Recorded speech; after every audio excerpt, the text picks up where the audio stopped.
welcome again. This is Justin Anderson, Kendall Anderson of Anderson Griggs Investments, and we'd like to talk a little bit about diversification. So what is diversification and why do we do it? Most people will have a very simple understanding of diversification. They hear it a lot, especially if you have a 401k. Each year comes around and diversification is going to be a section in there. But most people pair it with the saying, you don't want to put all your eggs in one basket. And that simply means you can't tell the future. So to try to avoid ultimate loss, a loss of everything, you don't just put all of your investment ideas in just one simple thing. That being said, if you don't have a proper understanding of diversification and the tools you're using in your investment portfolio, diversification can lead to the dark side, or diworsification. Diversification is a word coined by Peter Lynch, one of the greatest mutual fund managers of all time. He ran the Fidelity Magellan account in the 80s and 90s.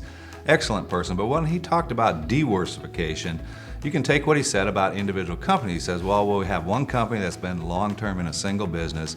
They've got money and they run out there and they buy another company that has nothing to do with their primary business. And once they combine the two, the cost and work actually destroys both businesses. Well, what we found for a lot of individual investors is they will tend to throw a bunch of mutual funds together or a bunch of individual stocks, and just adding more doesn't necessarily mean you're diversifying properly. There's a way to diversify that's far better for an individual investor, or for that matter, a pension plan, a trust account, or an endowment fund. One of the underlying reasons for diversification that we view is because we understand that as portfolio managers, we are human. As humans, we kind of all think we're smarter than we are. We think we're smarter than everybody else. And even though the future is very unknown, and we think we're going to be very good at guessing it. So we understand that we have the tendency as human beings to be overconfident. So we want to make sure that one of our parameters and reasons for diversifying is to kind of counteract that overconfidence. From a mechanical point of view, Kendall, how do we diversify our investment portfolios at Anderson Griggs?